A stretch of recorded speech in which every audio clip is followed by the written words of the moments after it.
이제 두 번째는 이제 문진을 하는데, 문진은 이제 기본적인 문진부터 시작해서 다 하셔야죠. 일단 간 같은 경우는 생리계통 문진이 제일 중요합니다. 생리계통과 출산과 관련된 뭐 생리주기라든지 생리통이라든지 덩어리라든지 아니면 피임기구 착용 여부. 요새 인프라논이나 미레나로프 하는 분도 굉장히 많죠.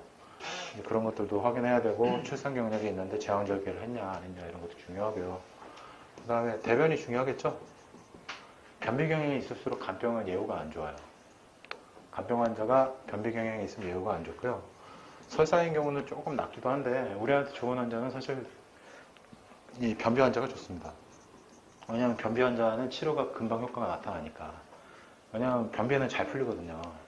대변 잘 보면 너무 좋아해요, 환자들이. 되게 쉬운 거니까. 야간 소변.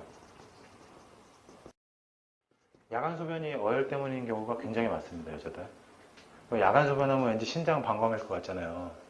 근데 어혈로 인해서 방광에 자극이 돼서 야간 소변 나타나는 경우도 굉장히 많아서, 그 어혈이 해결되면 야간 소변이 그냥 없어지는 경우도 되게 많이 있고요.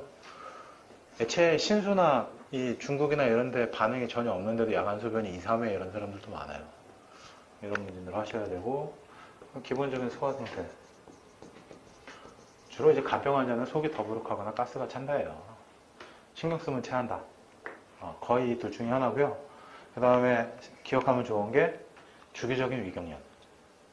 답이 없다. 응급실 가면 링겔밖에 안 꽂아져요. 근데 계속 그래요, 이런 사람들. 간은 보충하는 쪽으로 치료하면 쉽게 좋아진다, 쉽게.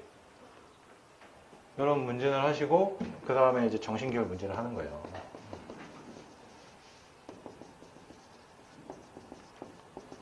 정신기혈 전에 한열 조습을 해야 되네. 깜빡했네.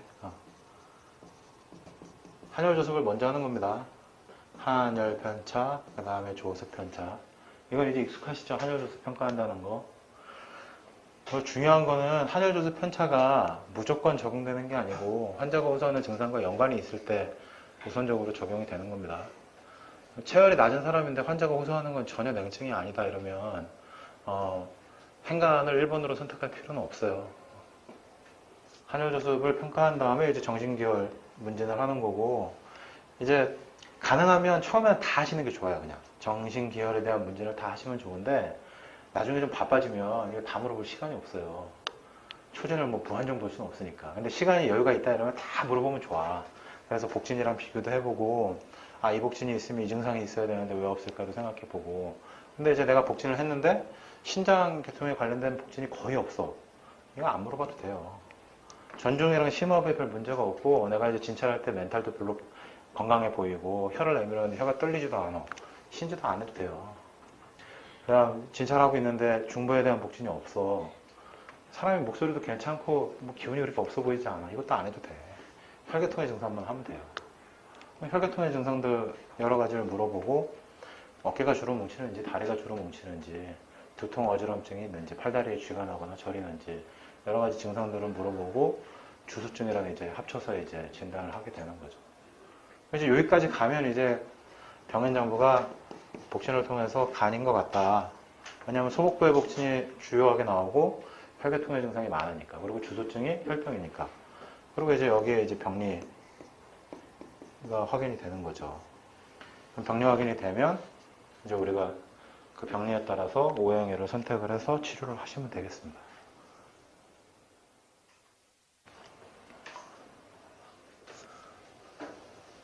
이제 와서 이제 들으시면 그냥 그런 거 같잖아요. 당연하잖아. 너무 당연하잖아요. 근데 막상 하면 안 되거든.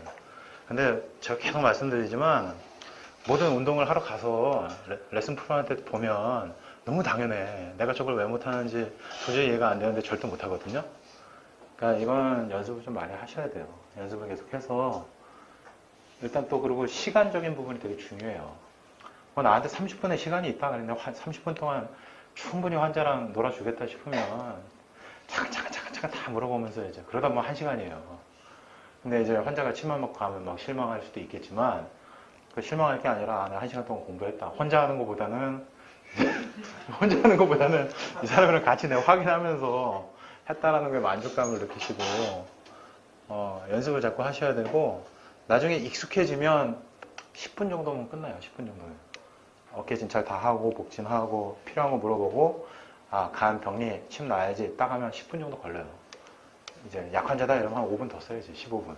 그리고 이제 딱 결정되면 이제 침노로 가서 확인을 딱 시켜주는 거죠. 거기까지 연습하셔야 되고 오늘 우리가 해야 될 제일 중요한 거는 곡천입니다. 곡천. 곡천이 침 놓기가 좀 어려워요. 이 어려운 이유가 아까 말씀드린 대로 이 간경선을 찾아야 되는데 이걸 잘 못 찾아요. 이 선을 찾아야 되는데. 그리고 곡천은 처음부터 곡천을 찾으면 실수하는 경우가 많습니다. 왜냐하면 곡천을 취하라 이러면 비경이 알 수 없는 자리를 이렇게 딱 잡거나 아니면 음곡을 딱 잡고 곡천이라고 하는 경우가 굉장히 많기 때문에 기준이 필요해요. 기준이. 곡천 취하할 땐 무조건 음곡을 먼저 잡아야 돼요. 환자가 다리를 뻗고 있다는 기준 하에서 밑에서 음곡을 잡고 이 음곡의 이 선이 뒤로 올라가면 곡천은 옆으로 올라가고 이 사이에 경락이 없어요. 그러니까 이 선만 찾으면 한 칸만 올라오면 간경이에요. 그러니까 음곡을 찾은 다음에 곡천을 찾아야 되고 두 번째는 이 음곡이나 곡천은 둘 다 모양이 이렇게 돼 있어요. 여기가 곡천이나 음곡이에요. 자꾸 이런 데다 침을 놔 이렇게.